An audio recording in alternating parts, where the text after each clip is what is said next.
Welcome back to my channel, my friends. Thank you for coming, my apprentices of mathematics. Your coach today. Your coach is Barry Allen today, my friends. That's correct. You heard it. Barry Allen. And today is October 2019. Okay, let's divide. That's all. This talks a lot about things like a little complicated, use basic facts with two-digit divisors, and then reasoning. That's important. We're gonna reason today. So on your step one, we're gonna convert the division into a vertical division. So that's gonna be step one. Write a vertical division. So let's do that. 39 and 1/10 divided. Remember that this symbol is divided. So you go to the right from the left to the right. Divided by 17.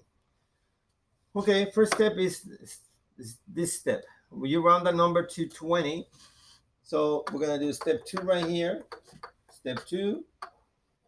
So if you round the 17 to 20, then you'll say how many times the 20 goes into a number. Well, it can go into 20 once. What about 40? Can it go into 40? Well, it will go into 40 twice.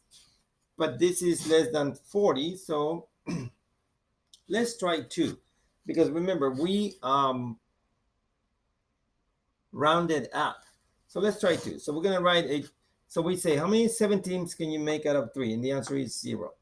How many 17s can you make out of 39? And the answer is 2. Let's try 2. So now we're going to multiply 2 times 17. And the answer has to equal, let's see, 17 plus 17, that equals 34. So there you have it. So 2 times 17 equals, the answer is 34. When you subtract 34 from 39, the difference is 5. Now, there's a decimal. Make sure you align the decimal. We lower the decimal, the number that has not been divided. And we look now at how many groups of 17s can you make out of 51? Well, if we continue with this reasoning, instead of writing 40, we can say, okay, let's round 51 to 60, and the 20 will go into it 3 times. So then we'll kind of like get the number and say, okay, well, 3, we're gonna have 3, because remember, the 17 was rounded up. So it might work really well.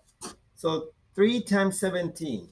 Okay, so look, we already have 34 over here, because I have 17, that's 1, 2, and 3. So when I add up, this equals 51. Oh, look at that. It's a perfect amount.